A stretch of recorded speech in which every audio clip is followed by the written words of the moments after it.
So we have our first speaker, and I also would like to thank all the speakers that have accepted our invitation. So our first speaker doesn't really need a lot of introduction, is Mr. Maniewicz, Director of the Radiocommunications Bureau at the International Telecommunications Union. And I would like to say, since DSA, well, for the last year, since I am the president of the Dynamic Spectrum Alliance, working with the ITU has been a priority. So we have had a constant exchange. Mario is a person that you know very well. He has a lot of experience on spectrum management, and he's always open to discussions, and he's always open to work close with us at the DSA. So I would like to thank you, Mario, for that. It's really a pleasure to have this conversation. And also to highlight that for DSA it's very important to make sure we work with the authorities, we work with the organizations that are established, and we, of course, make sure that all our discussions here are known by the ITU, and also that we are aware about the last activities of the ITU. So with that introduction, Mario, please come here. Thank you so much for being with us today.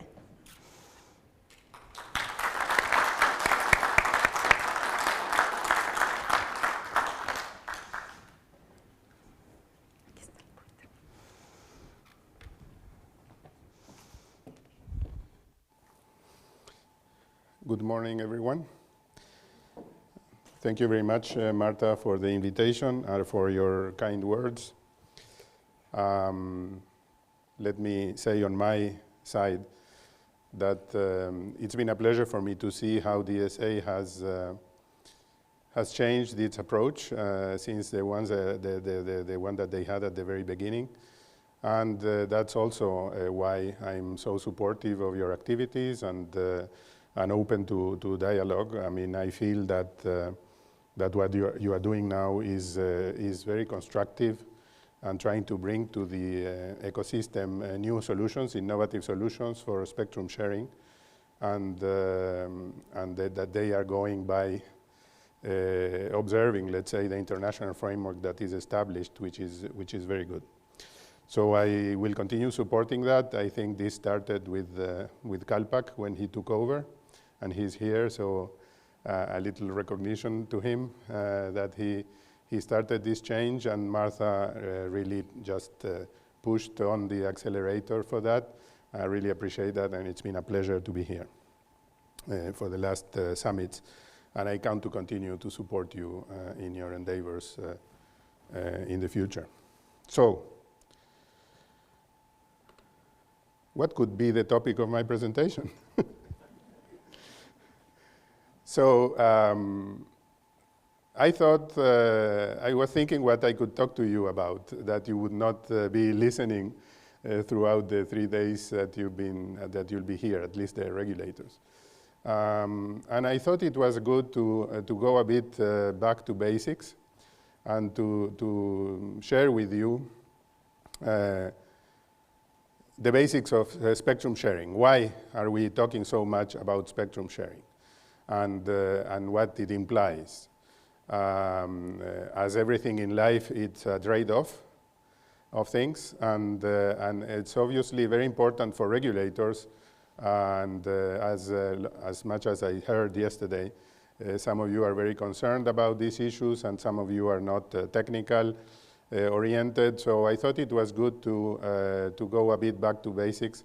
And then you will hear, as of the following presentation, very technically, let's say, oriented presentations, I'm sure, that will complement this. So, why do we have to share spectrum? We have to share spectrum because it's a scarce resource. If we could have allocated a band for each service, we wouldn't need to share anything. I mean, each one would have its own band, its own, let's say, highway in which to circulate. But when we have to share one highway for several vehicles, then we have to establish some rules for them to be able to transit the highway without interfering, meaning without clashing into each other and provoking accidents. And this is all the basis of the spectrum sharing. How Do we have more than one car in the same highway, or more than one type of vehicle in the same highway without producing accidents and allowing them to flow as best as possible? And this is at the essence of the work of the ITUR. All the study groups, activities that we have along the years, they are based on that. They are studying how we can share different bands and different, let's say, parts of the spectrum among services and among users without producing harmful interference.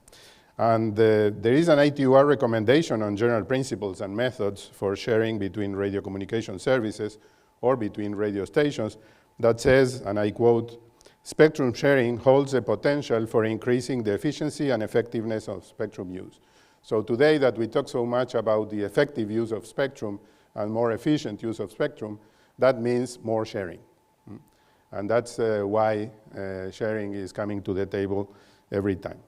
So in this presentation, I provide you with an overview, general overview, as I said, of the sharing techniques and licensing methods used in the international and national domains in order to make it happen. So, just a reminder, the utilization of the radio spectrum is dependent on the dimensions of frequency, spatial location, time, and signal separation. These are the 4 elements. And any sharing of the spectrum will have to take into account one or more of these 4 dimensions. So this is the essence of sharing. So which of those dimensions do we share, or do we make them common, and which one we make different in order for the interference not to be there? So on the international domain, which is the one that the ITU is focusing on, there are several mechanisms that enable spectrum sharing while controlling the harmful interference, which is the accidents in the highway that we need to avoid. First, the allocation of frequency bands to one or more services, as it's the obvious one, on a primary and secondary basis. The allocation can ensure frequency separation of stations of different services. So this you know very well. Primary service as the priority, and the secondary services can operate in the same band, but without interfering with the primary services. When the same band is allocated to more than one radio communication service, specific conditions may be adopted to avoid cross-border interference, because we are talking about international. I said yesterday that within the national territory, you can do whatever you want, as long as you don't interfere your neighbors or you don't interfere global services, like satellite services, that are not necessarily restricted to your country. These conditions might include power limits to protect terrestrial and space services, geographical separation distances, or minimum separation angles. Coordination between administration is also a mechanism used to enable greater sharing of spectrum. That means that if in the border you coordinate with your neighbor and you agree on an arrangement, whatever the arrangement is, it flies, as long as you are both in agreement and you don't interfere each other. So this is another way of sharing, getting an agreement with your neighbor. All the mechanisms are embedded in the international framework, which is the radio regulations. It is founded on the principle of efficient use of radio frequencies and any associated orbits. You know about the radio regulations. It's like the Bible. But we call it the Bible, but it's more than a Bible, because it's an international intergovernmental treaty that is binding for all member states. So everybody is bound by the radio regulations, and once it is updated in every WRC, it is translated into the national legislation of all member states in order to be applied. So this is why it is so important that we all agree on what we change in the radio regulations, because we will all be applying this in our countries in the future. Then, as I said before, the sharing and compatibility studies are carried out by the ITUR study groups. Those are open groups made out of members, be them member states or sector members. Sector members we call all the private organizations, research institutes, academies, vendors, operators that join the ITUR in their quality of sector members. And they have a role in the study groups that is very important because they normally contribute to the studies by proposing, let's say, ways forward, by making analysis that they are submitted to the working parties, as we call the lower level of the study groups, and then the study groups decide, or the member states decide in the study group level, which of those are going forward for the CPM text and for the WRC. There are also ITUR recommendations, which is the way we call our standards. So the ITUR issues standards, which are called recommendations, and they are called that way because they are not compulsory. You can go by them or not, but it's normally people obey by those recommendations because everybody else does. So your equipment or whatever you are doing will not be compatible in the global arena if you don't comply with those recommendations. And reports, which are normally very useful for the member states in order to get knowledge on the various topics.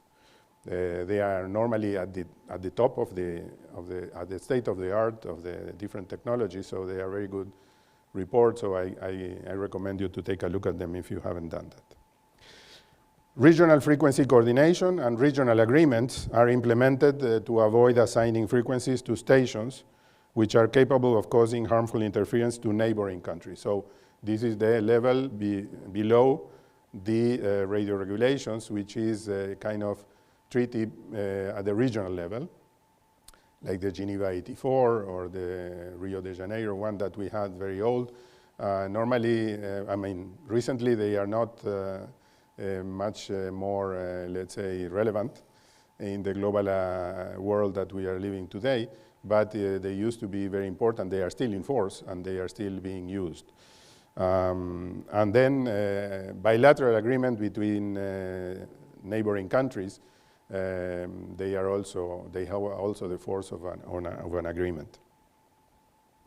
So these international regulations that I just mentioned assist in the prevention and in the resolution of cases of harmful interference between the radio services of different administrations. As you know, we have a body that is called the Radio Regulations Board that is composed of 12 elected members that represent the various regions in the world. And this is the body where countries go when they have a conflict with another country or among operators from different countries, and they need, let's say, like a judge to try to facilitate the solution of this problem. So these are based on this international framework, radio regulations first, and regional agreements and bilateral agreements second, that the board decides on the best way forward or recommends on the best way forward. So this is at the international level. At the national level, sorry. Within the same network and service, multiplexing techniques and access protocols implemented in the equipment enable multiple radio stations to share the channel. This you all know. These techniques aim also at ensuring fairness and avoiding collision between transmissions. For example, FDMA assigns to each user a fraction of the bandwidth, while TDMA assigns a channel for a time slot. So remember that we set those 4 dimensions. So we are using here either the bandwidth or the time in order to share. Still within the same radio communication service and the same band, administrations have aimed also at augmenting the number of service providers and users by implementing new licensing regimes. This can improve the coverage of existing mobile networks and to enable other industries and verticals to explore the use of spectrum resources. So this is more providers in the same band and with the same service. For example, yesterday we heard from the UK, I think it's one of the more illustrative examples. The local access license provides a way for other users to access spectrum which has already been licensed to the mobile network operators in locations where these MNOs are not using their spectrum. While the shared access license enables new users from industries or vertical to have access to shared spectrum. So these are two, let's say, options that are very useful in order to have more providers in the same band and for the same service. These are just examples. And finally, if more than one service is sharing the same band, additional mechanisms and license regimes have been implemented. So this is for the same band, but for different services. For example, the dynamic frequency selection, this is a mechanism that was implemented in Wi-Fi devices operating in 5 gigahertz to protect services such as meteorological radars. In the 6 gigahertz band, that you will hear something about it these 2 days, I guess, unlicensed devices have been required to have geolocation capability. So automated frequency coordination systems provide them with the frequencies and maximum power levels at which they may operate without causing harmful interference to other services. So as you can see, the whole thing is to allow as many services as possible to operate, but to ensure that they don't interfere with others that are there. Other licensing schemes include TV white spaces, as you have heard, where broadband services shared broadcasting channels. The CBRS from the US that was presented yesterday is the 3-tier approach of the US that is also sharing spectrum in the same band. The licensed shared access approach adopted in Europe, and more recently, France has been using a blockchain-based solution for spectrum sharing. So let's see how this goes for France. Then finally, the trade-offs, as I mentioned before. When you do something like that, you gain something, but you lose something, or you pay something in exchange. So there is an array of possibilities, as you saw, for spectrum sharing. As there is not one-size-fits-all mechanisms or techniques. This is very important. You as regulator, you have to see what is more important for you and what you want to achieve in your country, and therefore what is the technique that you can best use. It depends on what each administration wants to achieve, and if the goal is to have more services sharing the same band, or if the goal is to have more service providers and users in the same service. On a general note, and this is part of the trade-offs that I mentioned, independent of the sharing mechanism or licensing scheme used, the laws of physics will always remain the same. So the lower the frequencies, the higher the propagation, the bigger the cells, and higher the possibility of causing interference. And on the other hand, the higher the frequencies, the smaller the cells, and the sharing is easier because the interference is lower. And another discussion refers to the benefits and drawbacks of dynamic versus static assignments. Dynamic assignments might rely on spectrum sensing, geolocation databases, or even blockchain, as I mentioned. Higher efficiency in spectrum use can come at the expense of higher complexity of the system architecture or structure, and higher spectrum management of costs. Of course, this would very much depend on the mechanism and licensing schemes introduced. So, in other words, if you go to static, to the left of this slide, the complexity is lower, the cost is lower, and the assignments have to be medium to long term. If you go to dynamic, which is the new, let's say, trend, of course, the complexity is higher. You need databases, you need to update them, you need to manage them. So the management of the spectrum will have a higher cost, and the assignments could be short-term, but you'll have higher efficiency. So everything comes at a trade-off, and you have to see what is more suitable depending on what you want to achieve.